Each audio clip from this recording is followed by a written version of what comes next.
Cip, silahkan. Selamat malam teman-teman semua, selamat datang di sesi panen pada malam hari ini. Selamat menyambut hari Senin yang kejepit pada hari ini. Sebelum kita memulai sesi pada malam hari ini, aku mau mengundang teman-teman semua untuk sejenak menenangkan diri. Kita lupakan dulu sejenak segala permasalahan yang kita hadapi pada hari ini. Mungkin masalah kerjaan, mungkin melihat keadaan dunia atau keadaan orang-orang di sekitar kita gitu. Kita coba pejamkan mata kita sebentar, kita tarik nafas dalam,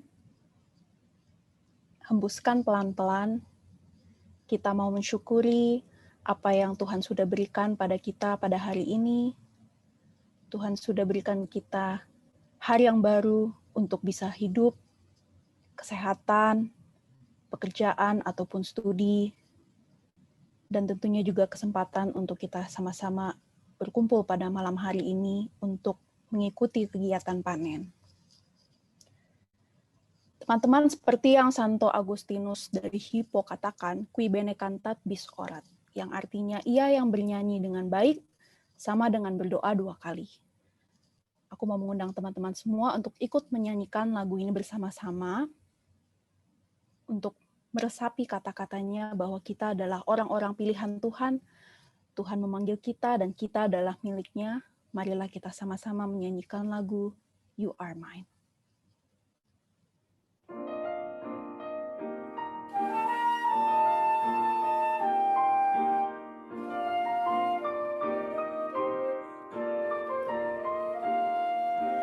I will come to you in the silence.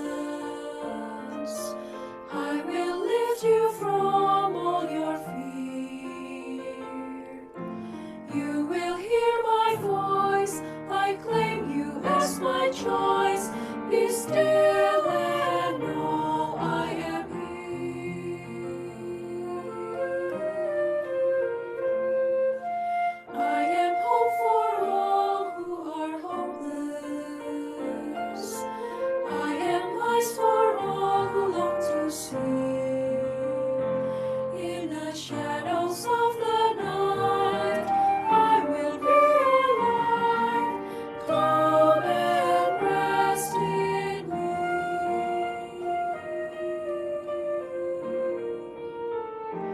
Do not be afraid, I am with you. I have called you each by name. Come and follow me, I will bring you home. I love you and you are mine.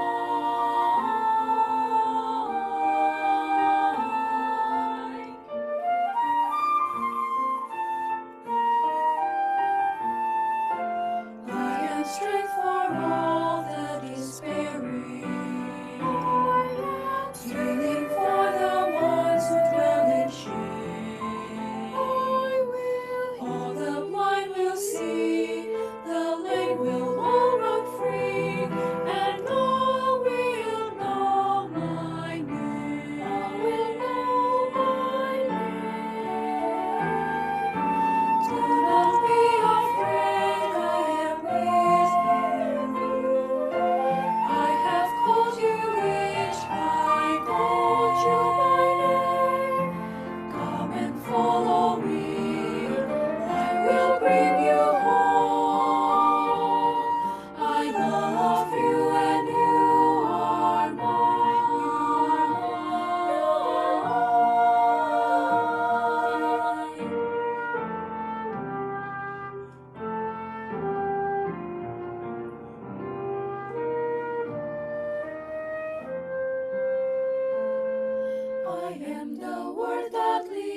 teman-teman, mari kita satukan hati, kita buka malam pada hari ini dengan tanda kemenangan Kristus dalam nama Bapa dan Putra dan Roh Kudus. Amin.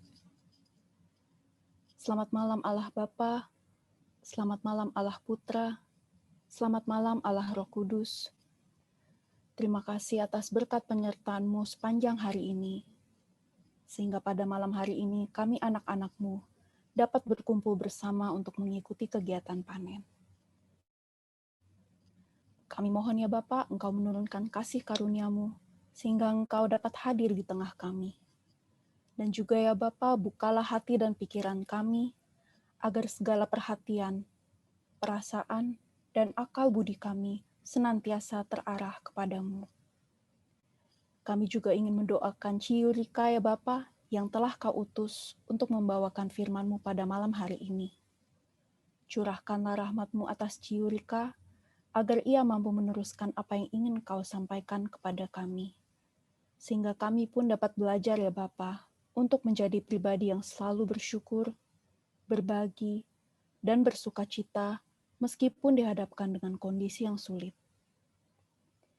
Ya Bapa, doa yang jauh dari sempurna ini, kami naikkan demi Kristus Tuhan dan pengantara kami, yang bersatu dengan Dikau dan Roh Kudus, kini dan sepanjang segala masa.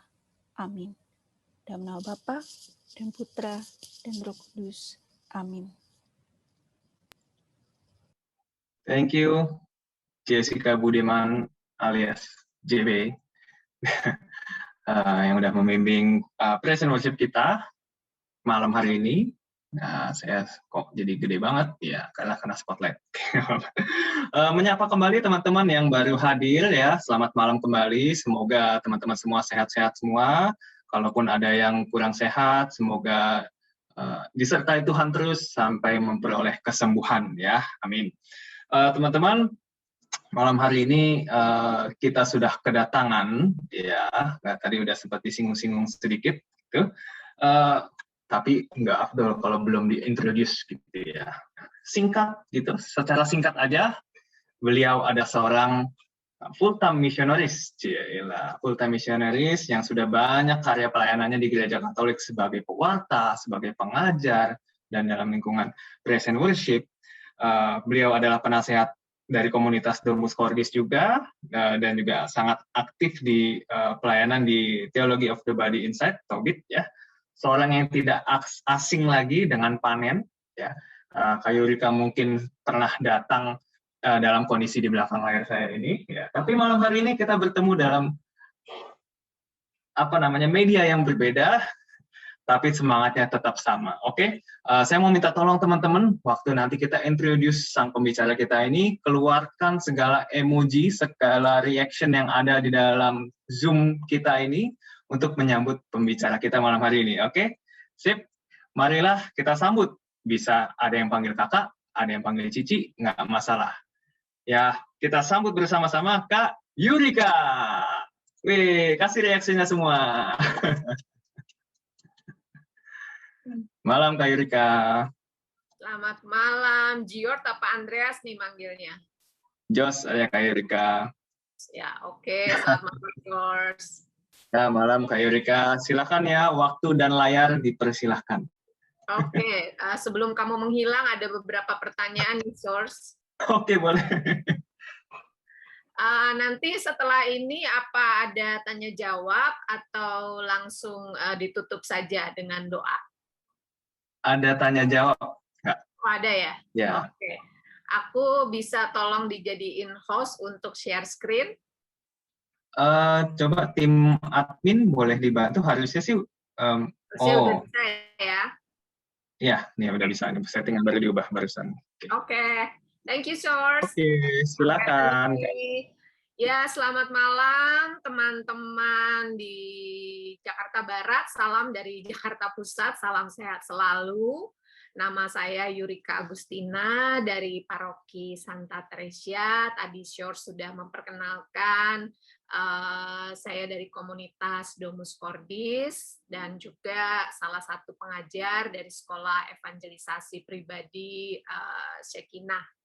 Tema kita malam hari ini buat saya sangat menarik dan juga up to date dengan situasi kita di tengah-tengah masa pandemi ini. Dan bahan yang saya siapkan sebenarnya tidak terlalu banyak, tetapi saya mengharapkan pada akhir dari paparan ataupun renungan yang saya sampaikan, teman-teman juga boleh berbagi ya, karena kita bisa saling memperkaya di tengah-tengah masa pandemi ini. Pasti kita juga punya pengalaman-pengalaman rohani atau spiritual masing-masing, ya juga bisa memperkaya satu dengan yang lain. Oke, saya share bahannya. Dalam nama Yesus tidak ada masalah. Amin. Oke. Ya. Ini ya tema yang teman-teman pasti sudah tahu, blessing in disguise ataupun berkah yang terselubung ya, yang belum kebuka gitu, tetapi pasti ada blessing-nya, ada berkahnya atau ada berkatnya ya dalam situasi seperti ini. Nah, Paus Fransiskus sendiri untuk masa-masa pandemi yang seperti yang kita alami saat ini, beliau juga menyampaikan bahwa ada banyak cara dan juga ada banyak jalan yang dihasilkan lewat masa yang sulit ini ya, dalam masa pandemi ini. Beliau berkata, the current pandemic has led us to rediscover ya, untuk menemukan kembali apa simpler and sustainable lifestyle ya, gaya hidup yang lebih simple, yang lebih sederhana tetapi sustainable ya. Karena beliau merefleksikan juga bahwa lewat masa pandemi ini dengan juga seperti kita sekarang lagi PPKM ya, dan beberapa tempat teman saya di Sydney juga ngalamin lockdown, begitu juga yang di Melbourne ya, dengan kasus juga walaupun nggak seheboh di Jakarta, tetapi ada kasus yang meningkat juga di sana dan juga di beberapa tempat di belahan dunia. Dan kita bisa melihat bahwa lewat masa pandemi ini semua manusia di bumi ini diperlambat aktivitasnya ya. Tetapi justru membuat juga dengan manusia melambat, justru alam juga beristirahat. Karena kalau manusianya terlalu aktif, biasanya alamnya pun kemudian dipaksa atau bahkan dalam suratnya Pope Francis dikatakan bahwa alam ini terlalu banyak dieksploitasi ya dengan kebijakan-kebijakan pemerintah di seluruh dunia, bahkan juga negara yang kaya mengeksploitasi alam dari negara-negara miskin, sehingga dalam masa pandemi ini juga Paus Fransiskus meminta supaya utang-utang dari negara dunia ketiga itu kalau bisa dihapuskan. Kenapa? Karena kekayaan mereka tuh sudah juga terlalu banyak dikeruk oleh negara-negara kaya itu. Artinya dalam masa pandemi ini kalau mau dilihat ada juga ya berkat terselubung yang bisa dilihat bahwa mulai memperhatikan yang namanya balance ya, keseimbangan di dalam kehidupan ini, termasuk juga interaksi dalam keluarga, di mana mungkin keluarga yang tadinya mungkin ketemu juga agak susah gitu, makan bareng susah, apalagi doa bareng, tapi ternyata dalam masa pandemi ini nggak bisa kemana-mana, sehingga mau nggak mau akhirnya keluarga itu ngumpul ya, walaupun dalam ngumpulnya itu juga belum tentu rukun gitu ya, tetapi ada juga gesekan, ada juga friksi dan segala macam, tapi minimal penyadaran akan kehadiran di dalam keluarga dan bisa mensyukuri bahwa anggota keluarga kita misalkan sehat atau misalkan masih hidup walaupun juga mungkin pernah terpapar dan segala macam. Ini juga ada sesuatu yang perlu kita lihat ya di dalam masa pandemi ini. Juga kita banyak orang memperhatikan sedangkan berita ya di WA gimana supaya boost imun sistem kita yang dulu mungkin kita juga nggak terlalu berpikir ya, yang biasa mungkin ya anak muda berpikir dia masih muda masih kuat, tapi toh ternyata dengan begitu banyak juga anak-anak muda yang menjadi korban sehingga lebih memperhatikan juga kesehatan ya, lebih memelihara tubuh ya, lebih menghargai tubuh kita sendiri. Bahkan juga Bukan cuma itu, bahwa bahkan Bapak Suci Fransiskus juga melihat bahwa gereja juga dihantam dengan kasus-kasus di dalam gereja seputar pelecehan seksual misalnya. Lalu kemudian orang mulai galau gitu ya, dengan banyak orang Katolik meninggalkan gereja di Eropa, di Amerika, dan juga di Australia pada waktu ini. Ini gimana nih gereja mau kemana dengan segala hantaman masalah yang seperti ini? Tapi justru Bapak Suci Fransiskus berkata, janganlah kita berkecil hati ya. Tuhan sedang memurnikan gereja, seperti Dia juga memurnikan setiap orang atau setiap pengikut-pengikutnya, sehingga yang nggak sungguh-sungguh, yang setengah-setengah sekarang udah nggak bisa setengah-setengah lagi ya, karena hidup ini begitu fragile ya, hidup ini begitu rapuh, anytime kita nggak bisa tahu, yang tadinya masih ketawa ketiwi di WA tiba-tiba kemudian kritis, bahkan juga ada yang wafat ya, sehingga apapun masalahnya di sini Bapak Suci Fransiskus mengatakan bahwa janganlah kita berkecil hati. Tuhan sedang memurnikan gereja dan menyelamatkan kita dari kemunafikan. Artinya, situasi yang sulit ini harus bisa membuat kita menjadi pribadi pengikut Yesus yang lebih baik daripada sebelum masa pandemi. Kalau dalam masa pandemi kita lebih fokus pada diri kita sendiri, ambisi kita, rencana-rencana kita, mendadak kita harus stop, kita harus berhenti dan mulai memperhatikan apa sih yang esensial, yang penting di dalam kehidupan ini ya. Apakah itu harta? Saya baca juga di WA ada orang kaya di Spanyol yang duitnya juga nggak bisa dihitung pada waktu itu, tapi nggak bisa juga hidup begitu ya, karena kehabisan oksigen. Sehingga apa sih yang paling penting dalam hidup ini? Nah, ada banyak hal yang bisa kita renungkan di sini. Nah, seorang penulis puisi ya dari Irlandia,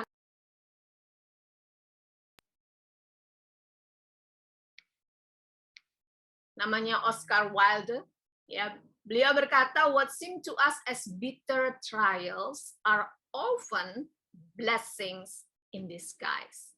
Hal-hal yang membuat kita menjadi begitu pahit ya, atau hal-hal yang membuat kita menderita, justru biasanya seringkali bahkan itu justru menjadi berkat yang terselubung. Apakah itu pergumulan, apakah itu persoalan, apakah itu godaan, apakah itu tantangan ataupun kesulitan, juga bisa sakit penyakit, semuanya itu ada satu berkat yang terselubung yang hari ini kita mungkin belum tahu apa itu. Ya. Tapi kitab suci juga mengatakan bahwa Allah selalu bekerja dalam segala sesuatu. Ya, segala sesuatu itu bukan sesuatu yang baik-baik saja, tapi segala sesuatu ya segala sesuatu ya, yang jelek juga, yang nggak bagus juga, yang kotor juga, yang bau juga, Allah bekerja dalam segala sesuatu untuk mendatangkan kebaikan. Kebaikan buat siapa? Kebaikan buat mereka yang mengasihi Allah. Sehingga setiap kita, pengikut-pengikut Yesus lewat masa-masa yang sulit ini, kita perlu melihat jauh ke depan bahwa Allah itu nggak diam. Allah itu dinamis dan aktif. Walaupun kita nggak melihat apa yang sedang Dia kerjakan, tetapi lewat hal-hal yang buruk, Allah selalu bisa mengubahnya menjadi hal-hal yang baik, bahkan juga hal-hal yang indah. Kita akan belajar dari 3 tokoh di dalam kitab suci. Sebenarnya ada banyak ya di dalam kitab suci tokoh-tokoh itu kalau kita mau banyak merenungkannya, tapi saya menawarkan pada teman-teman semua 3 tokoh ini yang sudah jelas-jelas ya, dan bisa menjadi contoh juga untuk kehidupan kita. Yaitu pertama Daniel, kedua Yusuf di Perjanjian Lama, dan Ruth. Ya. Daniel kita melihat juga mengalami masa-masa yang sulit dalam hidupnya ketika Israel diserbu atau dikuasai oleh kerajaan Babylon pada waktu itu. Sehingga dengan terpaksa Daniel harus keluar dari negaranya Dan kemudian bukan cuma keluar dari negaranya, statusnya pun berubah. Dia harus kehilangan keluarganya, dan dia juga harus kehilangan pekerjaannya, dia juga harus kehilangan statusnya sebagai manusia yang merdeka. Karena Israel dikuasai oleh kerajaan Nebukadnezar pada waktu itu, sehingga status dia menjadi budak ketika itu. Kita bisa bayangkan situasi yang sangat tidak nyaman dalam kehidupan Daniel dan juga teman-temannya pada waktu itu. Dan di situ kita juga melihat bukan cuma dia kehilangan keluarga, kehilangan statusnya, tetapi dia juga dikondisikan dengan gaya hidup orang-orang Babylon pada waktu itu yang berbeda dengan imannya sebagai orang Yahudi. Contohnya, mereka punya kebiasaan makanan yang nggak dimakan oleh orang Yahudi. Mereka punya kebiasaan minuman yang juga nggak dimakan oleh orang Yahudi. Sehingga Daniel ditempatkan pada situasi di mana setiap hari dia harus berhadapan dengan hal-hal yang seperti itu. Dan dia harus mempertahankan tradisinya sebagai orang Yahudi dan juga imannya ya kepada Allah. Sehingga di sini kita melihat dia dihadapkan untuk setiap waktu dia bisa kehilangan identitas kebangsaannya. Bahwa dia adalah bangsa yang terpilih ya sebagai orang Israel, sebagai orang Yahudi. Tetapi kita belajar dari Daniel bagaimana dia bisa melihat berkat yang terselubung, blessing in disguise dalam situasi yang seperti itu. Justru dalam keadaan yang seperti itulah Daniel bisa melejit ya, menjadi orang yang dipercaya oleh raja pada waktu itu. Bahkan bukan cuma itu saja, karunianya pun, karunia penglihatannya pun menjadi glowing ya, menjadi shine, menjadi bersinar di tengah-tengah masa yang sulit seperti itu. Dan kita bisa belajar dari Daniel bahwa di tengah-tengah situasi yang sulit seperti itu justru membuat dia menjadi bersaksi. Ya, bahwa dia memang berbeda, bahwa dia memang different, dia unik daripada semua orang-orang Babel pada waktu itu. Dia punya cara makan sendiri, dia punya cara berdoa sendiri yang berbeda dengan kebanyakan, dan ini menjadi sebuah pewartaan bagi Daniel ya. Bukan di tengah-tengah situasi yang nyaman, bukan di tengah-tengah situasi yang enak, justru di tengah situasi yang sulit. Ya, dengan ancaman kematian juga kita membaca kisah Sadrak, Mesak, dan Abednego, ya, di mana mereka ditantang untuk melepaskan iman mereka, tetapi justru lewat pengalaman di dalam apilah di situ mereka melihat penyertaan Allah yang luar biasa dalam kehidupan mereka. Bahkan Daniel akan terus dikisahkan ya, mempengaruhi generasi-generasi muda selanjutnya untuk juga punya sikap, punya kekuatan mental, punya ketahanan iman yang terus bisa menjadi influencer untuk orang-orang muda Israel sampai hari ini.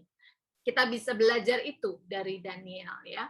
Yusuf, kita tahu ya bagaimana di dalam Kejadian 45 ya, teman-teman bisa membaca di sana di mana Yusuf yang tadinya adalah anak kesayangan dedinya ya, dia mendapat jubah yang paling indah dari dedinya, tetapi justru jubah itu menjadi malapetaka buat Yusuf karena setelah itu kemudian saudara-saudaranya menjual dia dari anak kesayangan langsung ya sampai kepada titik dasar dalam hidupnya dia menjadi budak, dijual sebagai budak bukan oleh orang lain atau bangsa lain, justru oleh keluarganya sendiri.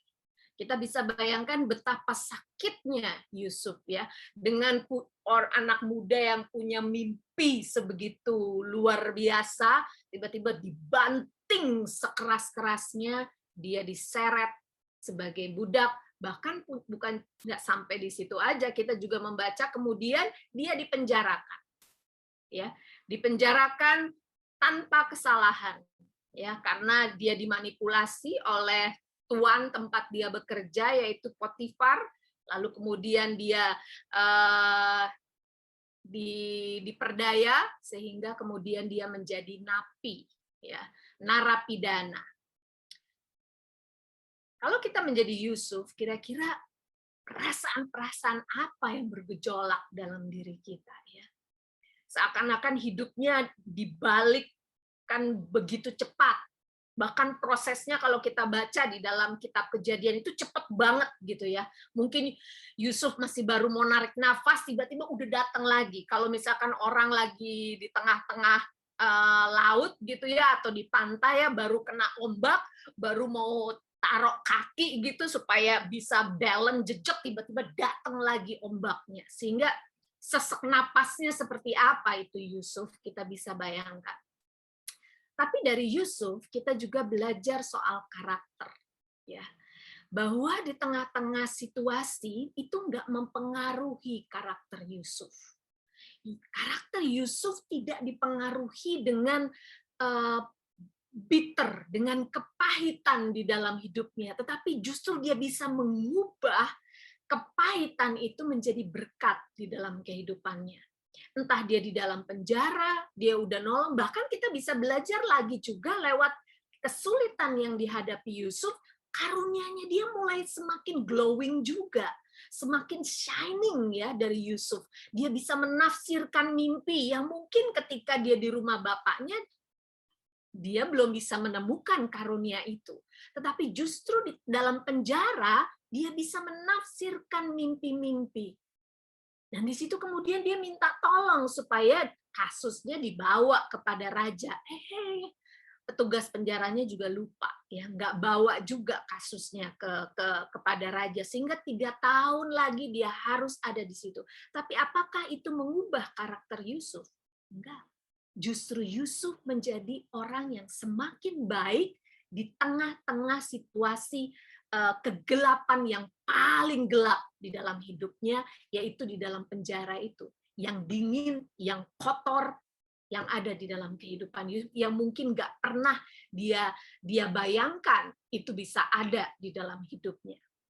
Bahkan di tengah-tengah kesulitan itu tidak membuat Yusuf kemudian menjadi anxiety atau menjadi depresi, ya udah dia ngelingker aja deh di dalam penjara, mengasihani diri gitu, menunggu kapan gue mati misalkan. Enggak, tapi justru Yusuf kerja keras. Dia bekerja di tengah-tengah situasi yang nggak menguntungkan di dalam hidupnya, dan dia mengerjakannya dengan sangat baik, dan itu diperhatikan oleh kepala penjara. Sehingga akhirnya dia diberikan kepercayaan, ya, untuk memanage sel-sel yang ada di dalam penjaranya, dan untuk juga memanage para napi gitu ya, teman-teman sesama napinya, dan dia melakukannya dengan sangat baik. Dia nggak menganggap ini sebagai pekerjaan remeh-temeh, tapi dia menganggap ini sebuah kesempatan untuk dia mengembangkan skill yang dia punya, ya, kemampuan, talenta yang dia punya, sehingga dia mendapatkan kepercayaan dari kepala penjara itu. Artinya, kesulitan, tantangan yang dihadapi dalam hidupnya nggak pernah mematikan kekuatan diri di dalam diri Yusuf dan juga imannya. Bahkan itu terus semakin hidup. Dia begitu rajin mengerjakan tugasnya dan dia juga tekun. Sehingga nggak heran kalau kemudian dia menjadi orang kedua di Mesir, yang menjadi orang kepercayaan. Bahkan Yusuf dalam kisah di kitab Kejadian kita bisa membaca dia menyelamatkan 2 bangsa. Bangsa Mesir tentu saja ketika kelaparan datang, dan juga bangsa Israel dan keluarganya yang telah mengkhianati dia, ya. Artinya di sini dia punya wisdom yang luar biasa yang justru keluar ketika dia menghadapi masa-masa yang paling sulit dalam hidupnya. Karena itu ketika dia berhadapan dengan masa lalunya, ketika dia berjumpa dengan saudara-saudara yang menjual dia kepada budak, dia tidak marah. Dia tidak menghakimi mereka, dia juga tidak menghukum mereka, bahkan dia juga tidak merasa sukacita ketika mereka menghadapi kelaparan, bahkan dia berusaha menolong mereka. Karena itu ayat blessing in disguise ini biasanya diambil dari ucapan dari Yusuf sendiri, yaitu di dalam Kejadian 50 ayat 20. Ketika dia berkata, memang kamu telah mereka-reka yang jahat terhadap aku, tetapi Allah telah mereka-rekanya untuk kebaikan. Setiap kita bisa relate dengan ucapan Yusuf ini. Entah situasi apa yang teman-teman sedang hadapi atau pernah teman-teman hadapi. Ya. Satu leader orang muda pernah curhat kepada saya, ya, bahwa dia sangat merasa bahwa kalau mau dibilang Tuhan itu nggak adil. Karena pertama dia dilahirkan dalam keluarga dengan ayah yang sangat otoriter, ya, KDRT, dan dia melihat itu dari kecil. Ibunya dipukuli, bahkan bukan cuma ibu, dia juga dipukuli, sehingga bahkan ayahnya juga sering berselingkuh, begitu ya, pulang mabok, dan ada hal-hal seperti itu yang membuat dia bitter di dalam kehidupannya, dan dia pada waktu usia ABG bahkan dia nggak bisa melihat hal-hal yang indah, bahkan kemudian dia berusaha menjadi tomboy karena dia nggak suka dengan laki-laki, ya, dia menganggap semua laki-laki seperti papanya pada waktu itu. Tapi puji Tuhan kemudian dia mengalami kelahiran baru, dia dilahirkan kembali, dia mengalami pertobatan dan punya pengalaman spiritual dengan Yesus, dan ini pelan-pelan mulai mengubah di dalam hidupnya. Dan kemudian akhirnya ibunya wafat, dan sekarang dia tinggal dengan bapaknya. Bapaknya nggak berubah, ya, tetap keras kepala, ya, tetap selalu menang sendiri. Lalu ya itulah papanya, begitu ya. Dan dalam salah satu curhat ke saya, lalu kemudian akhirnya saya bilang begini. Dia sekarang menjadi seorang pewarta orang muda juga, ya. Lalu saya bilang begini. Kesaksian-kesaksian kamu, kalau kamu pelayanan, itu pasti kesaksian bagaimana kamu menghadapi papamu. Artinya,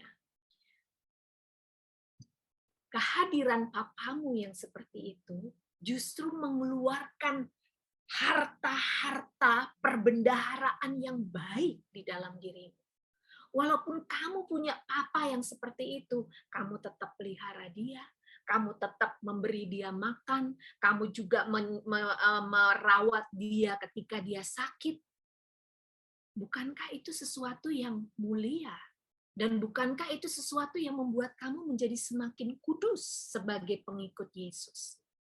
Dan itu kemudian menjadi sebuah berkat terselubung buat dia. Dan akhirnya dia menyadari, iya ya, kalau saya nggak punya papa yang seperti itu, saya mungkin nggak akan bersaksi kepada orang-orang muda yang punya luka-luka batin dengan bapaknya, ya. Jadi pengalaman-pengalaman traumatis dia kemudian dengan rahmat Allah mengubah dia, dan itu menjadi sebuah kesaksian yang indah bagi banyak orang. Blessing in disguise. Tokoh lain yaitu Ruth. Teman-teman nanti kalau yang belum pernah baca bisa baca kisah dari Ruth, di mana Ruth ini seorang yang masih muda tapi kemudian sudah kehilangan suami di usia yang masih muda. Nah, artinya Ruth kehilangan bukan cuma kehilangan suami, tetapi dia juga kehilangan perlindungan. Kita bayangkan pada zaman dulu gimana status seorang perempuan, ya, itu pasti ketika nggak punya suami seakan-akan dia nggak ada perlindungan. Dengan kata lain, dia terpapar dengan begitu banyak bahaya. Dan dia juga kehilangan penghasilan, karena perempuan pada zaman dulu pasti nggak kerja cari nafkah seperti zaman sekarang. Dulu ya yang bekerja dan berupaya memberi nafkah ya para suami. Nah, ketika dia kehilangan suaminya, artinya dia juga kehilangan income-nya pada waktu itu. Tapi justru dalam situasi yang sulit seperti itu, disitulah imannya merekah.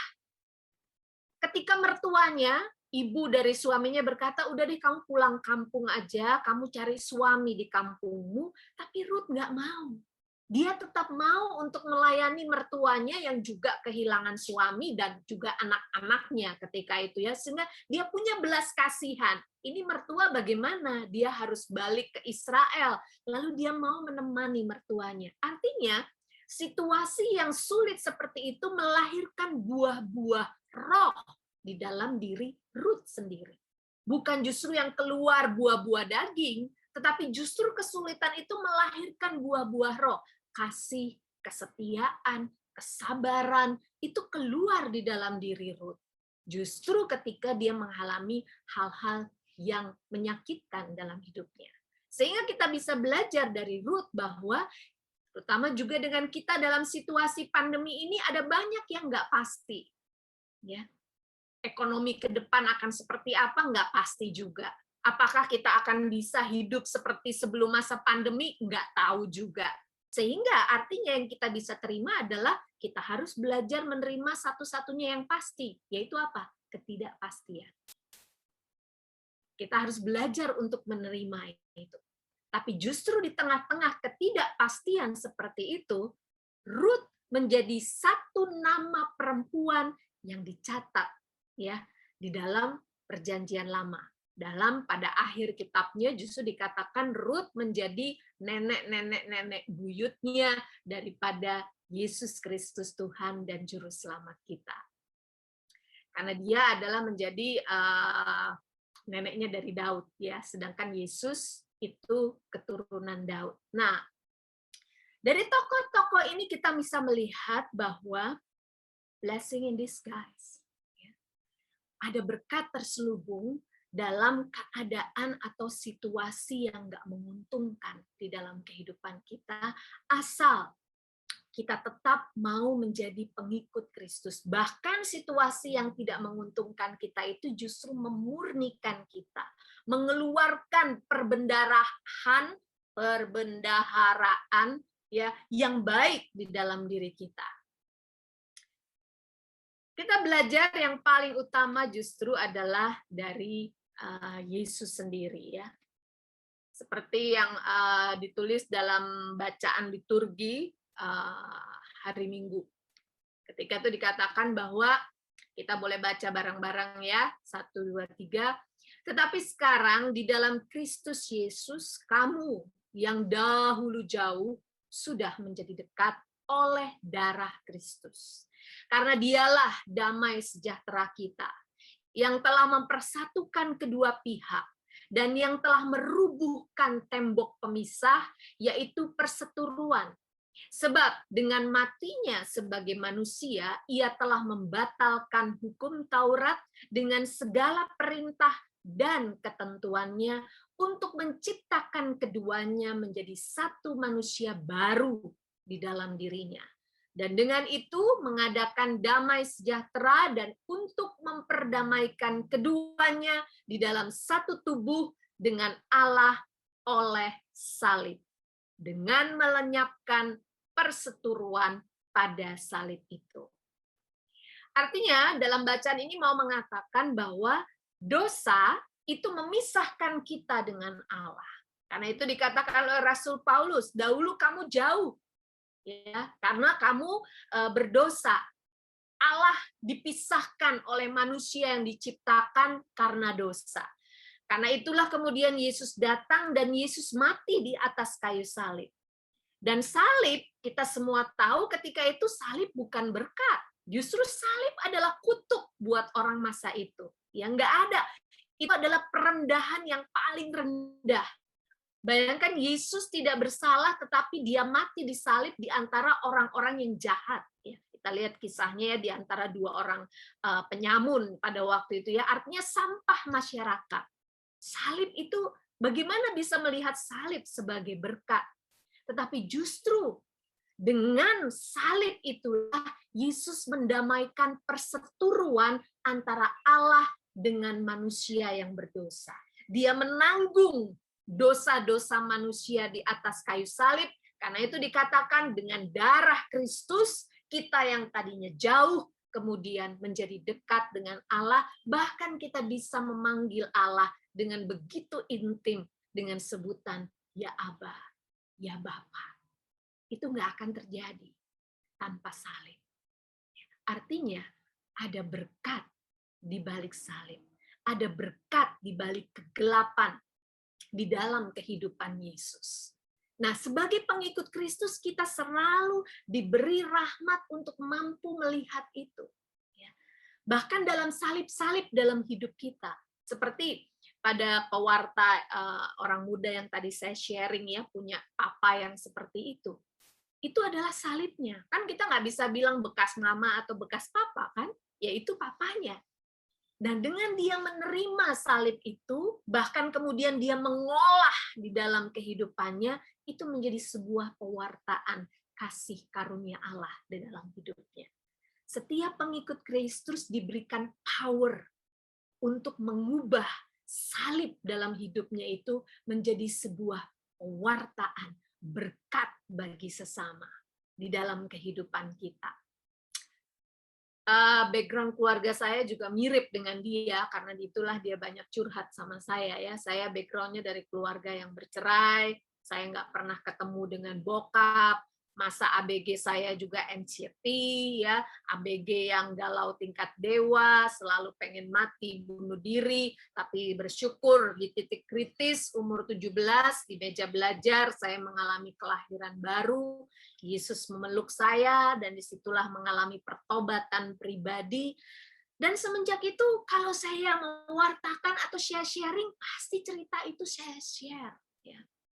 Awal saya memberikan kesaksian tentang keluarga saya bercerai itu, saya masih ingat waktu itu KRK di Pontianak.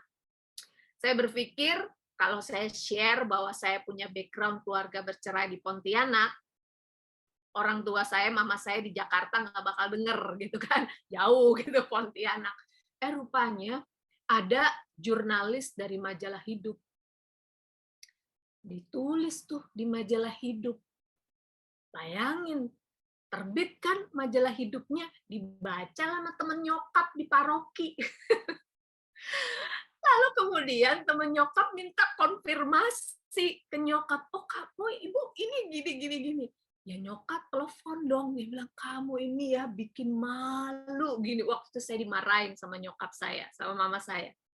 Tapi kemudian selama saya mama marah-marah itu, lalu kemudian saya ceritakan, saya share, Ma, saya itu sharing tentang hal itu bukan untuk mempermalukan keluarga. Karena mama tahu waktu saya share di KRK itu ada banyak orang muda yang punya pengalaman yang sama dan mereka mengalami kasih Tuhan. Mereka terbuka kepada rahmat Tuhan supaya memulihkan luka-luka akibat perceraian dalam keluarganya. Dan waktu saya sharing itu ke mama saya kemudian berubah ya.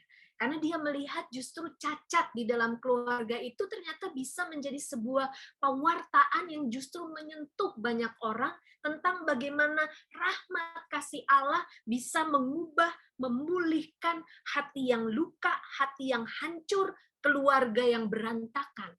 Dan ini bisa menjadi berkat bagi banyak orang. Dan itu mengubah persepsi dari mama saya. Nah, itu buat saya menjadi sebuah breakthrough ya, sebuah terobosan. Sampai hari ini, saya akan tetap menceritakan hal itu. Mungkin buat orang ini adalah borok dalam keluarga, tetapi justru ini adalah menjadi sarana pewartaan, bukan untuk menceritakan hal-hal yang jelek, tapi untuk menceritakan bagaimana Allah, kuasanya itu tidak terbatas dan mampu memulihkan seseorang yang nggak punya arti di dalam hidupnya, yang nggak punya tujuan hidup dalam hidupnya, justru itu menjadi sebuah pewartakan kekuatan salib Kristus. Ya.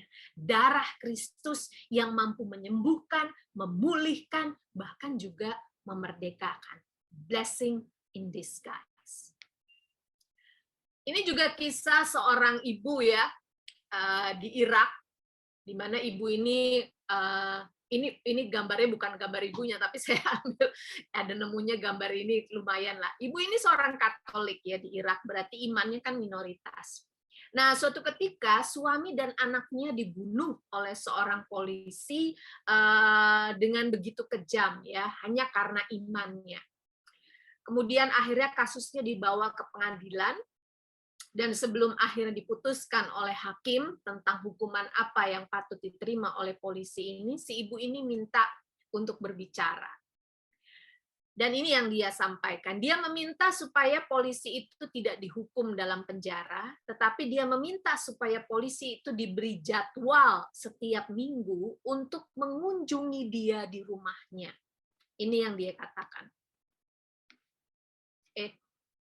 Kenapa dia lompat? Oke, sebentar ya. Dia lompat. Saya tidak tahu bagaimana supaya dia bisa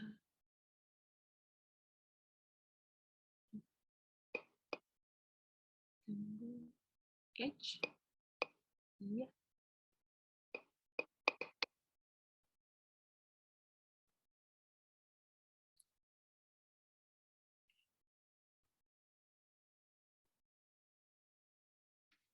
Ya. Ini yang beliau katakan kepada hakim itu. Dia telah mengambil keluargaku, tetapi hatiku masih memiliki banyak cinta untuk diberikan. Tetapi kan nggak ada suami dan anak, sehingga cinta itu pengen dia berikan. Sehingga dia perlu tahu seperti apa rasanya cinta dan rahmat itu. Dia harus menghabiskan waktu bersamaku sekali dalam seminggu di rumahku, sehingga aku bisa menjadi ibu baginya. Aku bisa memeluknya, sehingga dia tahu bahwa pengampunanku itu nyata. Artinya nggak cuma lip service, I forgive you, tetapi justru lewat tindakan dia mau menunjukkan itu. Polisi itu nggak layak sebenarnya untuk menerima perbuatan baik dia. Seperti juga Yusuf, kakak-kakaknya, keluarganya nggak pantas untuk ditolong. Bahkan mungkin Yusuf bisa berkata, rasain, mati lu sekarang. Bisa seperti itu. Artinya pengampunan itu adalah sebuah pilihan.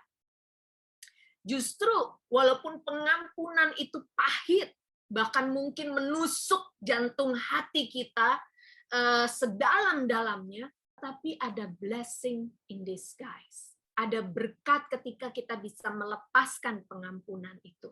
Dan apa yang dikatakan oleh ibu di Irak ini, ya, dan apa yang dilakukan ini menjadi sebuah pewartaan yang indah yang akan terus diceritakan oleh banyak orang yang mendengar apa yang disampaikan oleh ibu itu.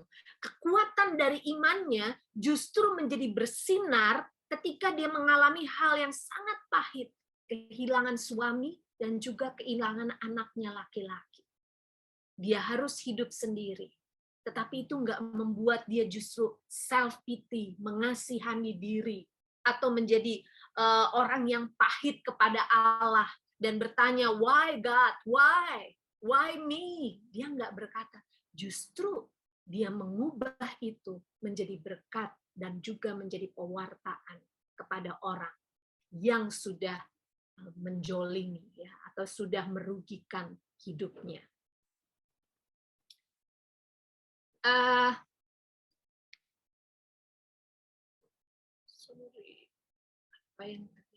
Sehingga kira-kira poin apa yang kita bisa belajar dari tema kita malam hari ini, atau blessing in disguise, ya, berkat yang terselubung. Saya tawarkan 3 hal kepada teman-teman semua. Yang pertama adalah kembangkanlah selalu kemampuan untuk melihat sisi yang baik, bahkan dalam keadaan yang gelap, ya, keadaan yang sulit, keadaan yang susah dalam kehidupan kita. Allah sudah memberikan kepada kita kemampuan itu. Kita belajar itu dari Yesus. Kita belajar itu dari tokoh-tokoh dalam kitab suci.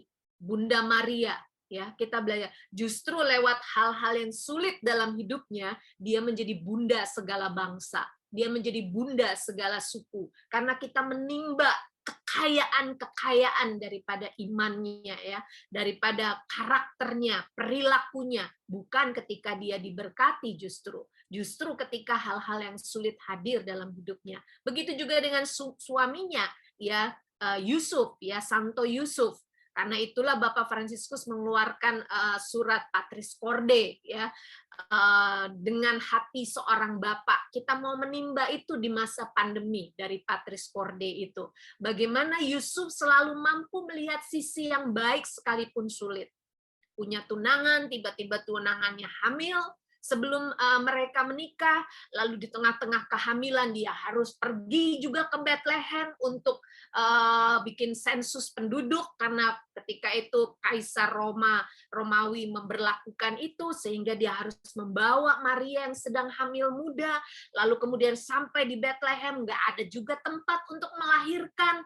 Tetapi justru dalam situasi-situasi sulit itu, lahirlah yang namanya keberanian yang kreatif di dalam diri Yusuf. Ini nggak lahir ketika dia dalam situasi yang nyaman. Justru dalam situasi yang nggak nyaman, keberanian kreatif itu. Dia mengambil inisiatif, menyiapkan tempat Maria untuk melahirkan, supaya nyaman, ya, supaya nggak bahaya. Dan itu muncul ide-ide yang kreatif seperti itu justru lewat hal yang sulit. Setelah anaknya meninggal, kemudian dia harus membawa, juga mendengar bahwa ada pembunuhan bayi-bayi. Dia harus membawa lagi Maria dengan Yesus ke Mesir, menyembunyikan diri, artinya dia harus cari kerja lagi. Dia harus berusaha lagi, nih income-nya dari mana, ya, pendapatannya gimana, saya harus kasih makan istri dan juga satu anak yang masih kecil, dan dia harus menjadi kreatif dalam situasi yang sulit itu. Tapi kita juga belajar dalam situasi-situasi seperti ini kesetiaan yang kreatif, baik Daniel, sekalipun situasinya nggak menguntungkan, dia tetap setia dengan imannya, dia tetap setia dengan identitasnya. Begitu juga dengan Yusuf. Yusuf tetap setia bahwa dia sekalipun menjadi orang tertinggi, walaupun orang kedua, tapi bahkan Fir'aun pun kalau dia bilang A, ya A, kalau bilang B, ya B, gitu. Artinya sebenarnya dia orang tertinggi di Mesir pada waktu itu sebenarnya, karena dia yang akan mengeluarkan yang mana keputusan-keputusannya. Dan itu pun dia nggak melepas identitasnya, dia tetap setia dengan imannya kepada Allah, ya. Dan kita juga belajar dari Ruth, ya. Dia bisa aja melepaskan Naomi untuk pulang sendiri gitu ya, dengan janda yang sedang menderita itu, tapi dia mau untuk setia dengan mertuanya itu dan dalam kehidupannya. Dan banyak tokoh-tokoh dalam kitab suci kita belajar tentang kesetiaan yang kreatif. Dalam akhir dari paparan saya mau mengambil dari suratnya Bapak Suci Fransiskus, ya, Patris Corde, untuk menguatkan apa yang dimaksud dengan blessing in disguise ini, atau berkah terselubung, ya, dalam situasi yang sulit. Yang pertama,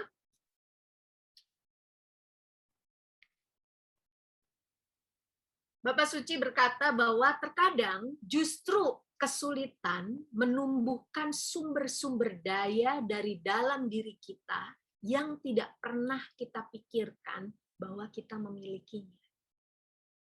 Artinya masa pandemi ini kita memang dipaksa untuk bukan cuma mengurangi mungkin, bahkan juga berhenti, untuk stop sebentar, untuk diam sebentar, dan mulai mengolah. Karena ada banyak hal-hal di dalam diri kita yang selama ini mungkin belum kita olah.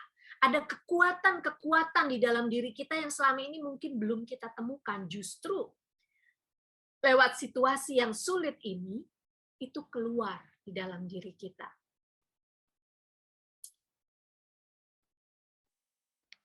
Lalu juga Bapak Suci mengatakan lagi bahwa Allah selalu menemukan cara untuk menyelamatkan kita. Asalkan kita menggunakan keberanian yang sama yang dimiliki oleh tukang kayu dari Nazaret itu. Yang dia maksud adalah Santo Yusuf, ya. Memiliki keberanian itu di tengah situasi-situasi yang mengancam, bahkan juga bisa mematikan. Yang tahu bagaimana mengubah masalah menjadi peluang. Dengan selalu menaruh kepercayaan pada penyelenggaraan ilahi. Ada beberapa orang curhat ke saya bahwa banyak anggota keluarganya dengan masa pandemi ini kemudian nggak mau ke gereja lagi, ya, kehilangan imannya, tetapi justru inilah yang dimaksud dengan kesetiaan yang kreatif. Ya. Situasi yang nggak menguntungkan ini justru nggak membuat seseorang menjadi kehilangan kepercayaan akan Allah. Tetapi justru itu akan semakin memperkuat. Walaupun dia belum melihat ada perubahan, belum melihat ada jawaban, tetapi dia selalu tetap menaruh imannya kepada Allah. Dan inilah yang membuat dia bisa mengubah masalah menjadi peluang. Bila kadang Allah tampaknya tidak menolong kita, ini tidak berarti bahwa dia telah meninggalkan kita. Tetapi bahwa dia mempercayai kita akan apa yang bisa kita rancang, apa yang bisa kita ciptakan, dan apa yang bisa kita temukan. Saya sempat membaca juga bahwa karena masalah pandemi ini, akhirnya refleksi dari dunia dan juga para pemimpin negara kemudian dipush oleh Vatikan untuk melihat banyak kebijakan-kebijakan yang memanipulasi alam ini yang bisa menyebabkan juga mungkin ke depan akan bisa ada pandemi-pandemi yang lain. Karena itu harus ada banyak perubahan di dalam sistem ya pemerintahan.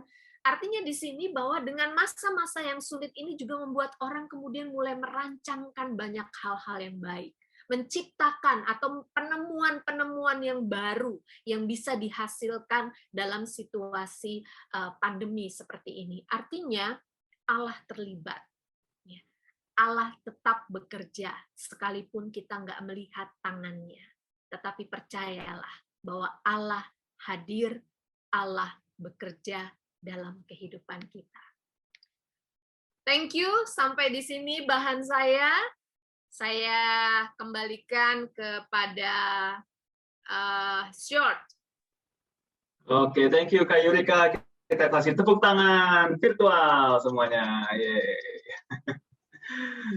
Oke, blessing in disguise. Wah, tadi apa namanya yang sangat ngena buat saya, Oscar Wilde berkata, "What seems to us as bitter trials are often blessings in disguise." Itulah tema besar hari ini. Nah, Kak Yurika sudah menyampaikan tadi ada beberapa poin yang sangat menarik. Nah, kita sekarang masuk ke sesi Q&A, teman-teman. Buat yang punya pertanyaan, buat yang punya kegalauan, yang ingin ditanyakan, kita membuka kesempatan, teman-teman. Sharing boleh juga, yang menguatkan. Sharing. Boleh juga nih teman-teman yang punya pengalaman dalam tanda kutip menderita lalu mendapatkan blessings-nya in disguise-nya, boleh cerita juga gitu ya. Kita coba lempar ke floor dulu ke teman-teman. Kalau misalnya ada yang mau, boleh langsung open mic sambil saya juga cek nih di Slido ada apa enggak. Ada. Oke. Biasanya botol kecap Kak Yurika. Jadi pertama kali belum keluar. Jadi kita akan mulai dengan yang pasti-pasti dulu. Jadi di link Slido ya. Kita mulai dari link Slido. Ini oke. Kita akan mulai dengan pertanyaan ini dulu deh ya. Kalau berkenan gitu, kalau Kak Yurika bisa cerita gitu ya. Apa sih pengalaman tersulit yang pernah dialami Kak Yurika dan bagaimana caranya sih waktu itu untuk tetap kuat? Ini senyamannya Kak Yurika untuk share aja ya Kak ya. Ya, langsung nih. Boleh, langsung. Pengalaman tersulit tadi sebenarnya udah ada sebagian yang udah aku share ya, karena dari latar belakang keluarga yang bercerai, lalu nggak besar sama orang tua, lalu juga jadi ABG yang galau tingkat dewa, nggak punya tujuan hidup. Tapi pada masa-masa sulit seperti itu, ternyata Allah juga bekerja untuk mencurahkan rahmat sehingga aku bisa lahir baru di meja belajar waktu umur 17. Tadi udah aku sharingkan. Itu buat aku masa-masa sulit. Karena kenapa sulit juga? karena aku nggak punya tujuan hidup pada waktu itu. Aku yang kepikir ngapain hidup sampai tua kalau hidup cuma kayak gini gitu, boring banget gitu ya. Aku nggak bisa melihat hal-hal yang indah dalam hidup. Karena itulah aku selalu dari waktu ke waktu sebagai ABG selalu kepingin mati, cuma takut minum Baygon karena belum ada rasa jeruk ya, baru bau jeruk pada waktu itu. Nah itu masa yang sulit. Tapi nggak cuma di situ. Kemudian setelah aku lahir baru, aku juga aktif di satu komunitas orang muda di paroki. Kita suka sama, kalau panen mungkin jumlahnya lebih banyak ya waktu dulu, orang muda waktu aku di Mudika dulu, kelompok kecil 5-6 orang, 10 orang gitu suka rajin doa bareng, baca kitab suci bareng. Nah, kemudian banyak dari kita itu terpapar dengan ajaran dari gereja Kristen yang anti Katolik pada waktu itu ya.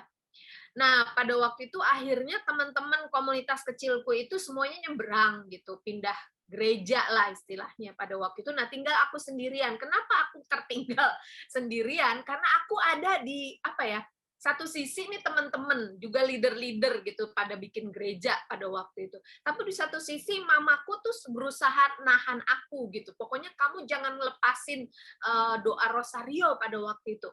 Nah, aku sempat pada waktu itu nih yang bener yang mana ketika itu. Itu masa sulit juga gitu buat aku. Aku banyak dihakimi dengan iman Katolik gitu, macam-macam lah pada waktu itu. Tapi juga teman-teman Mudika juga menghakimi aku gitu. Karena kenapa? Aku waktu itu kan ikut spiritualitasnya karismatik. Nah, dengan peristiwa Sungai Yordan itu kan berarti karismatik nih sesat gitu ya. Di dalam gereja Katolik belum diterima, sehingga aku digencet dari mana-mana, dari teman-temanku yang pindah juga aku digencet disuruh pindah, tapi dari teman-teman di Mudika di paroki juga aku dibilang sesat. Nah, buat aku di situ juga itu masa-masa sulit juga ya. Nah, yang paling memberikan kekuatan adalah bukan kata orang, tetapi justru relasiku sendiri dari pengalaman lahir baru di meja belajar itu, di mana aku bertumbuh ya lewat firman Tuhan, ya cuma bisa curhat sama Yesus pada waktu ya, dan percaya bahwa dalam situasi yang nggak enak seperti ini, bahwa Yesus itu nggak pernah ninggalin aku ketika itu. Sehingga justru disitulah kemudian doa aku juga jadi grow, jadi bertumbuh, ya relasi aku dengan Yesus juga menjadi bertumbuh pada waktu itu. Lalu kesulitan yang lain adalah ketika aku mau ambil keputusan untuk misionaris awam ya full time pada waktu itu. Aku merasakan panggilan Yesus di malam hari gitu ya. Ketika itu Yesus kemudian satu ayat simpel sih dalam kitab suci. Aku lagi nggak baca kitab suci, aku di tempat tidur berkata bahwa ladang sudah menguning, tetapi pekerjanya sedikit. Gitu. Dan seakan-akan Yesus menantang aku, mau nggak gitu menjadi penuai gitu. Nah, panen nih, penuai dari panenan itu gitu ya. Nah, jujur ketika itu aku takut, aku khawatir kalau misalkan aku terjun purna waktu dalam pewartaan sebagai misionaris yang seperti itu, kira-kira income-nya dari mana gitu. Belum lagi sahabatku bilang, lu gimana lu mau pelayanan di gereja Katolik nggak ada duitnya, dan dia nawarin pindah gerejanya gitu. Sehingga ada banyak hal pada waktu itu yang seakan-akan yang mana sih yang Tuhan mau gitu, bingung pada waktu itu ya.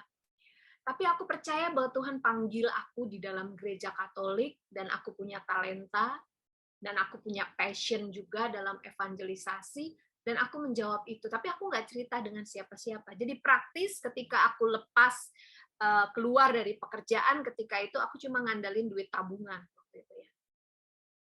Dan nggak ada orang juga yang ngundang gitu, atau misalkan tahu bahwa aku memang ngambil keputusan itu.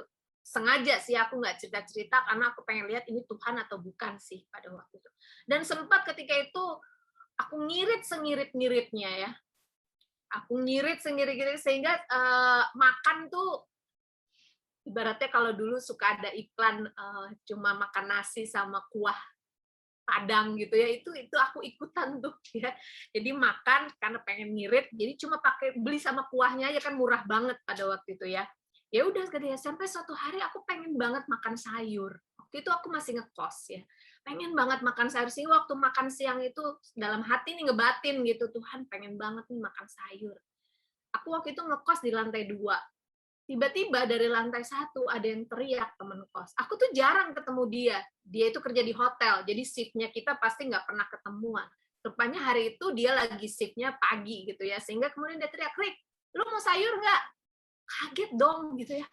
Gila, padahal baru ngebatin pengen makan sayur, tiba-tiba sekarang ada orang nawarin makan sayur. Jadi dalam situasi sesuatu yang sulit itu selalu ada tangan Tuhan yang memperlihatkan bahwa gue tuh nggak sendirian gitu.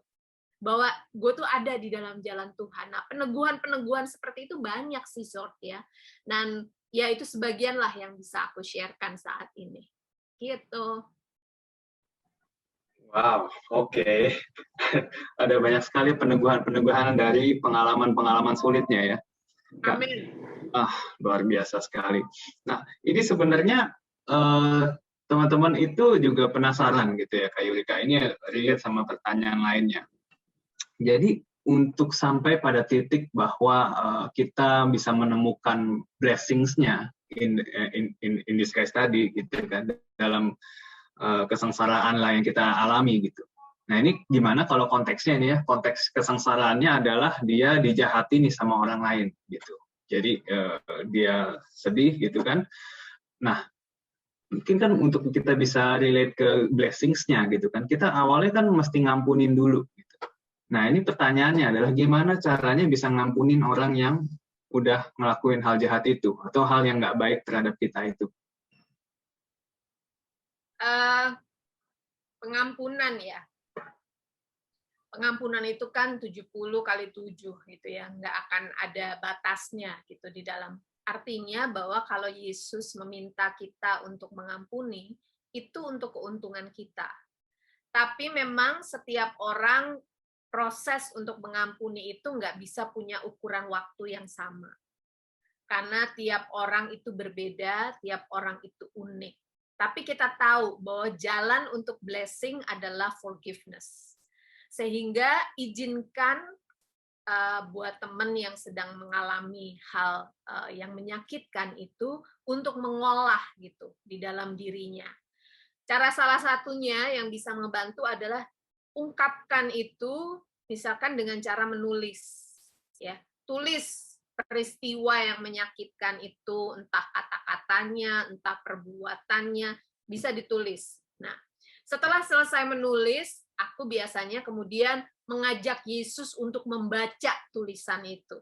Ya, jadi setelah kamu habis keluarin untuk semua sampah-sampah yang ada di dalam hati, entah marah, atau kecewa, atau apapun, tumplekin gitu di dalam tulisan itu, lalu baca dengan bersuara tetapi bersama dengan Yesus. Setelah selesai, aku sih saraninnya biasanya ketika itu coba hening, lalu kemudian bawa hati kita kepada Yesus. Boleh baca Mazmur ya, Mazmur 51 atau banyak bacaan-bacaan dalam kitab suci yang bisa kita renungkan ketika itu. Dan setelah itu serahkan kepada Allah waktunya. Kalau kamu saat ini belum bisa untuk mengampuni orang itu, jangan dipaksa, tapi terus terpapar kepada rahmat Allah.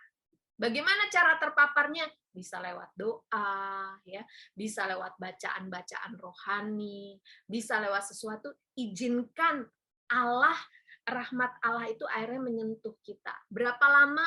Tiap orang berbeda. Jadi aku nggak bisa bilang bahwa kalau orang yang lagi putus cinta, mungkin aku bisa waktu ada satu anak ya, leader orang muda, patah hati nih ceritanya.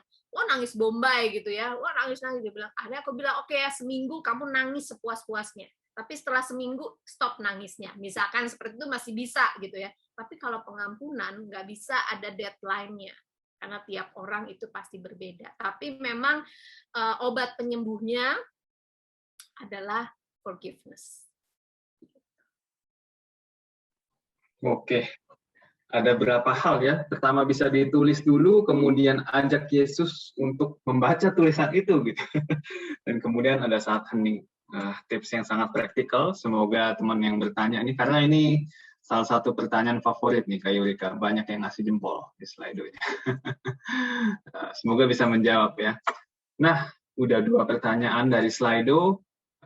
Saya mau buka kesempatan nih teman-teman, karena ini ternyata pengen dengar sharingnya. iya, bisa nih kalau misalnya ada yang mau sharing atau mau nanya langsung, boleh langsung di sini. Ya, kita nggak ke Slido dulu, karena kita mau ngobrol-ngobrol. Ada nggak teman-teman yang punya cerita atau ada yang mau tanya?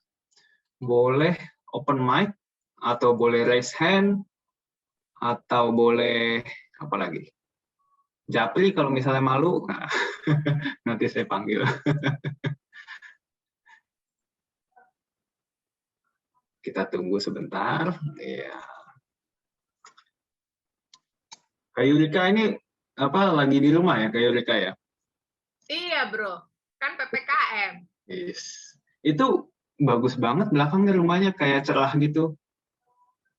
Oh, background maksudnya.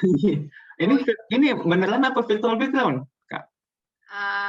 Beneran ini. Beneran kan? Kalau virtual, aku tuh tabrakan sama virtualnya, jadinya apa tenggelam-tenggelam gitu. Belum di-upgrade laptopnya. Makanya ini kayak keren banget ininya, latarnya. Saya sempat mikir kok kayak virtual, tapi kok kayak beneran. Ya, itu beneran. Wow. Kalau tadi Kak Yurika sempat beberapa kali state, Kak Yurika mengalami lahir baru di meja belajar gitu. Do you mind sharing apa yang terjadi di situ? Gitu. Apa sih yang terjadi gitu sih ketika lahir baru itu? Gimana caranya kita tahu kalau kita tuh udah lahir baru gitu? Pengalaman seperti apa gitu? Kalau tadi kan ceritanya Valen, kalau boleh Kak Yurika cerita juga versinya Kak Yurika. Oh, oke. Jadi aku tuh dulu kan aktivis di yaitu ceritanya kan tadi aku udah bilang ya, aku ada kelompok komunitas kecil sekitar 10 anak-anak muda yang suka doa bareng, terus udah gitu baca kitab suci bareng juga. Nah, pada waktu itu kemudian ada satu bacaan yang kita mau baca pada waktu itu ya. Nah, itu awalnya adalah terjadi, aku kan aktivis di paroki, di KUR waktu itu ya. Aku ikut KUR terbaik ceritanya di paroki waktu itu. Nah, aku mau latihan KUR, aku ingat latihannya itu kalau nggak Jumat, Minggu. Nah, aku lupa apa Jumat atau Minggu aku mau ke gereja. Nah, pada saat aku ke gereja, aku terdorong untuk melihat ke pintu gitu, pintu dari gereja di sebelah kanan. Nah, di situ ada satu flyernya kecil. Nah, tadi udah di-share juga ya soal seminar hidup baru. Nah, itu sama, seminar hidup baru dalam roh. Waktu itu gue nggak tertarik dengan seminar. Muda seminar apaan sih gitu, nggak tertarik. Roh juga gue nggak tertarik pada waktu itu, karena gue pikir roh apaan sih gitu, roh-rohan, serem bener. Ya, tapi gue tertarik dengan hidup baru karena tadi ya gue udah cerita ya bahwa gue tuh ABG galau tingkat dewa yang selalu pengennya dari waktu ke waktu selalu berpikir untuk bunuh diri, sehingga ada tawaran hidup baru itu tertarik, akhirnya gue datang. Nah, sesi pertama itu yang bicara itu awam, gue nggak pernah lihat, gue nggak kenal juga, tapi dari semua yang dia paparkan gue nggak nangkep judulnya. Tapi ada satu kalimat yang nangkep banget di kepala gue. Ketika dia bilang ini, Bapa di surga mencintaimu secara pribadi. Kenapa itu gue tangkep? Karena gue tersinggung. Tersinggungnya kenapa? Dalam hati gue berpikir gini, ini orang ngomong seenak udel ya. Dia nggak tahu hidup gue. Pertama, gue nggak pernah ketemu sama bokap gue. Kedua, bokap gue nggak pernah ngirim satu permen pun gitu. Sehingga dia suruh gue menerima pernyataan bahwa ada Bapa yang nggak kelihatan, yang mencintai gue secara pribadi. Sehingga gue berpikir, ini bukan buat gue lah acara kayak gini. Tapi gue percaya disitulah Roh Kudus bekerja ya. Karena kemudian tiap minggu gue datang lagi tuh, walaupun gue juga nggak ngerti juga apa yang disampaikan atau yang dipaparkan, tapi minimal gue datang. Nah, kemudian yaitu dapat tugas untuk baca satu perikop. Sebenarnya ada banyak perikop yang harus dibaca, tapi waktu di meja belajar itu gue tertarik untuk baca perikop Yehezkiel malah. Ya. Yehezkiel 34 ayat 11 sampai 16. Gue masih ingat sampai sekarang. Kenapa gue ingat? Karena nyari Yehezkiel aja susah. Pada waktu itu gue pernah juara lomba baca kitab suci. Tapi kan nggak berarti gue baca kitab suci gitu ya. Sehingga gue cari Yehezkiel di mana ya, dari depan sampai belakang, akhirnya gue nemu ada di tengah tuh Yehezkiel. Waktu gue cari baca 34, dalam hati, gue ngerti apa enggak gitu. Orang Injil aja gue nggak ngerti, apalagi nih Yeskiel gitu. Akhirnya ya udah gue baca aja tuh Yeskiel 34. Ternyata ngerti. Isinya tentang Allah sebagai gembala yang membawa domba-dombanya ke padang rumput yang hijau. Nggak kebetulan seminggu sebelumnya itu kita di Mudika baru kelar bikin Bible Camp ya di Cibodas. Sehingga kan ada padang rumput tuh. Nah, jadi ayat kitab sucinya tuh gue bisa relate gitu. Oh iya, padang rumput. Terus ada domba-domba. Nah, dulu gue selalu berpikir ya, gue juga domba gitu. Dalam arti gue pendek ya. Lalu kemudian ya putih juga gitu ya. Mirip juga dengan si domba ini gitu. Nah, dari situ, tapi ayat ke-16 itu waktu gue lagi baca, dia bilang yang hilang aku cari, yang gemuk aku kuatkan, yang luka aku balut. Nah, tuh seumur-umur gue jadi orang Katolik, gue nggak pernah dengar suara Tuhan. Tapi ketika gue baca itu, tiba-tiba dalam hati gue kayak ada suara, Rika, tidak tahukah kamu adalah domba yang luka itu. Tapi kan gue bingung, luka apa? Zaman tahun 80-an itu belum ada yang tadi dibilang retret luka batin tuh belum ada. Dan gue juga nggak familiar dengan luka batin ya. Jadi gue pikir luka apa? Tapi kalimat yang gue dengar bahwa Bapa di surga mencintaimu secara pribadi itu nempel banget. Akhirnya gue tutup kitab suci gue, dan gue mulai berdoa spontan. Karena selama ini doa gue bacaan. Atau yang udah dihafal lah, Bapa kami Salam Maria. Gue doanya cuma simple. Gue bilang ini, Bapa, kalau memang Engkau mengasihi aku mau merasakan kasih-Mu. Itu aja. Lalu gue tutup mata, tiba-tiba gue nangis. Gue nggak tahu kenapa gue nangis ya. Gue dulu suka nangis, tapi nangisnya self-pity. Tapi waktu itu gue nggak tahu kenapa. Gue cuma merasa kayak tong yang kosong gitu, kayak ada air dicurahkan. Nah, waktu merasa air dicurahkan itu ketika gue merasa dipeluk oleh Yesus ya. Wah, gue nangis bombay pada waktu itu. Nangis, nggak tahu berapa lama nangis, sampai rasanya airnya itu udah penuh sampai gue sesegukan sendiri di meja belajar, dan di situ keluar satu kalimat, gue ingat dari mulut gue bilang, Tuhan ampun, aku tahu Engkau mengasihi aku. Nah, detik itulah gue tahu bahwa gue lahir di bumi ini bukan karena kebetulan, bukan cuma karena orang tua gue menikah lalu kemudian melahirkan gue, tapi ada tujuan, ya, bahwa gue itu dicintai, gue itu berharga. Dan itu pemahaman atau pengertian itu gue percaya itu Roh Kudus ya, itu rahmat. Karena nggak ada dalam pemikiran gue pada waktu itu. Nah, itulah pengalaman itu membekas dengan sangat kuat, dan itu menjadi cikal bakal perjalanan kehidupan rohani gue sendiri. Jadi dari mana gue tahu lahir baru? Dari buahnya. Karena setelah itu kemudian gue tergila-gila baca kitab suci, yang tadinya nggak pernah baca kitab suci, gue suka berdoa, ya, doanya bisa lama-lama, gue bisa bersyukur, yang sebelumnya doa gue nggak ada bersyukur, apa yang mesti disyukurin, keluarga gue bercerai, gue bosan hidup, nggak bisa disyukurin, tapi kemudian tiba-tiba gue bisa bersyukur. Jadi tandanya dari mana kita tahu bahwa kita itu dilahirkan kembali? Dari buahnya. Seperti yang Yesus katakan ya, dari buahnya lah kamu akan mengenalinya. Begitu juga ketika orang punya pengalaman lahir baru, dari mana? Dari perubahan-perubahan dalam hidupnya yang baik. Itu. Gitu, short. Wow, oke. Berawal dari sebuah flyer aja sebenarnya ya, kalau di flyer kecil zaman jadul. Ya ampun.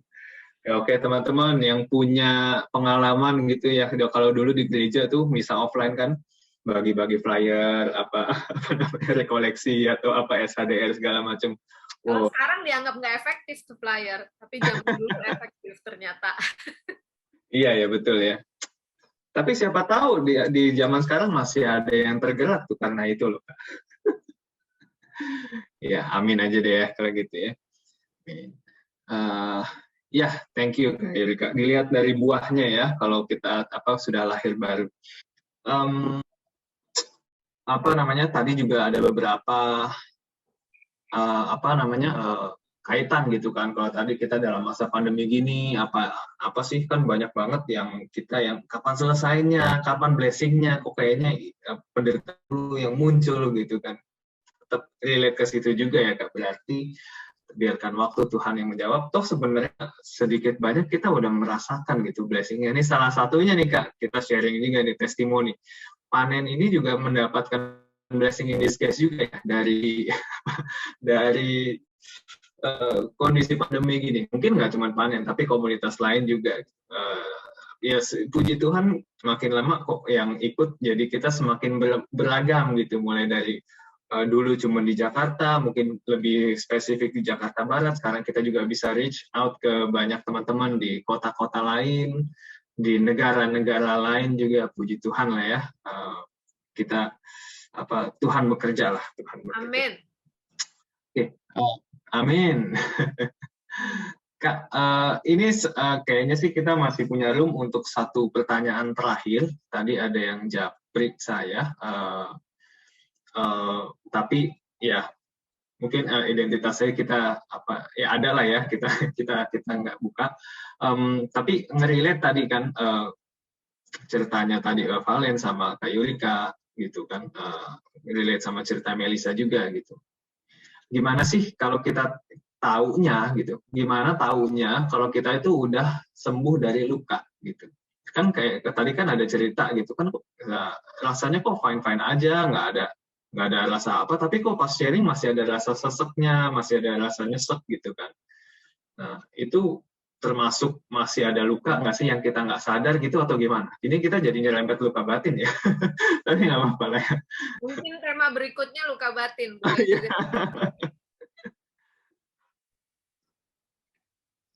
Gitu Kak Yurika, mungkin boleh dibantu. Nanti kalau Valen punya cerita juga boleh juga.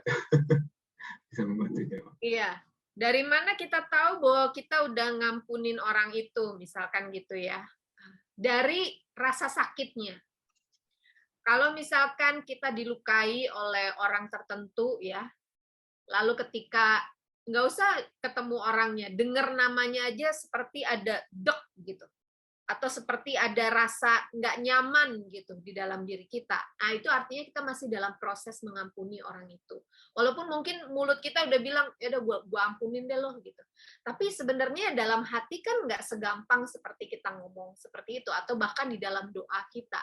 Nah dari mana saya tahu saya udah bebas? Yang pertama tadi ya saya udah jelasin. Lalu kemudian dari kita tahu bahwa udah nggak ada sengatannya gitu. Kalaupun sengatannya masih ada, nggak sesakit ketika awalnya gitu. Nah dari mana kalau udah benar-benar pulih, ya udah nggak ada rasa sakit lagi. Dengar namanya juga udah bukannya kemudian menjadi menjadi cuek, bukan itu juga gitu. Tapi memang benar-benar udah berdamai gitu. Udah berdamai dengan nama itu, udah berdamai dengan sosoknya. Nah, dari mana kita nggak tahu atau kita belum mengampuni? Misalkan kita udah nggak mau ketemu nih sama orangnya, tapi tiba-tiba melihat ada orang yang rambutnya mirip sama dia, ya, atau mungkin cara ngomongnya mirip sama dia, langsung dalam hati kita tuh terganggu. Nah, artinya kita belum mengampuni. Ketika kita tahu bahwa kita sudah mengampuni, memang udah benar lepas dan bebas gitu. Begitu juga dengan pengalaman-pengalaman traumatis. Ada satu temanku yang ngalamin pelecehan ketika dia masih kecil dengan ditakutin dengan laba-laba misalkan gitu ya. Nah, tiap kali dia lihat laba-laba dia freak out gitu. Nah, artinya kan dia perlu healing dalam situ. Dari mana tahu bahwa dia udah healing? Ya ketika dia melihat laba-laba bukan sesuatu yang berlebihan reaksinya gitu. Dia udah berdamai dengan peristiwa itu. Nah, prosesnya tentu saja tiap orang kan berbeda. Jadi dari situ ya. Dari pengalaman sakit itu, ketika kita nggak lari dari rasa sakit itu, tapi kita hadapi, dan dari mana kita tahu udah pulih ketika udah nggak ada reaksi-reaksi yang negatif gitu. Nah, yang paling tahu ya kitanya kan, orangnya. Gitu short. Oke, kita yang tahu sendiri lah pokoknya ya. Kalian mau nambahin? Enggak. Kalau ada yang ingin menambahkan. Oke, rasanya udah nggak ada lagi Kak Yurika karena waktu juga nih. Mohon maaf buat pertanyaannya. Kita thank you banget buat Kak Yurika pertama-tama udah bawain dan Sama-sama, thank you juga udah boleh berbagi. sharingnya. Kemudian thank you juga buat teman-teman semua buat antusiasmenya, pertanyaan-pertanyaannya banyak. Dan sharing-sharingnya juga tadi teman-teman yang sangat inspiring dari Valen, dari Melissa. Apa namanya? Jadi lupa. Iya, setelah ini boleh bantuannya gitu ya Kak Yurika. Mungkin kita akan tutup dengan doa. Itu kalau boleh Kak Yurika pimpin doa penutupnya. Oke. Sekarang? Ya. Oke. Ya, Kak Yurika. Mari kita bersatu di dalam doa. Saya mau ajak teman-teman untuk kita akan saling mendoakan. Arahkan tanganmu ke kamera. Kita akan berdoa satu dengan yang lain. Demi nama Bapa dan Putra dan Roh Kudus. Amin. Bapa di dalam surga, kami mau belajar untuk mengucap syukur lewat situasi-situasi yang tidak menguntungkan di dalam kehidupan kami, situasi yang menyakitkan, bahkan ketika kami juga tidak melihat ada perubahan, ada jalan keluar di dalam kehidupan kami, tetapi kami mau berdoa untuk teman-teman kami agar mereka Kau curahkan dengan rahmat-Mu, dengan kuasa dari Roh Kudus-Mu sendiri, sehingga mereka mampu untuk selalu bisa melihat sisi yang baik dalam setiap keadaan yang menyakitkan, keadaan yang gelap dalam kehidupan mereka. Dan biarlah Roh Kudus-Mu juga boleh tercurah atas setiap teman-teman kami ini, sehingga Kau bangkitkan keberanian yang kreatif dan juga kesetiaan yang kreatif, seperti yang dimiliki oleh Santo Yusuf dan juga tokoh-tokoh di dalam kitab suci. Karena kami percaya kami ditentukan untuk menjadi lebih daripada pemenang. Dan kami percaya bahwa ada buah-buah yang baik yang akan Kau hasilkan di dalam kehidupan kami yang saat ini kami belum melihatnya, tetapi kamu mau percaya pada penyelenggaraan ilahi-Mu di dalam setiap kehidupan kami. Sebab Engkau adalah Bapa yang baik. Pegang terus setiap kami, tuntun langkah-langkah dalam kehidupan kami, dan biarlah Roh Kudus-Mu melahirkan buah roh dalam situasi yang sulit ini di dalam setiap kehidupan kami. Bunda Maria, tebarkanlah jubah doa-Mu atas setiap kami anak-anak-Mu, agar kami pun boleh keluar sebagai pemenang, sebagaimana Engkau sendiri. Terima kasih ya Bapa, di dalam nama Yesus Kristus kami berdoa dan kami percaya kami pasti menerimanya.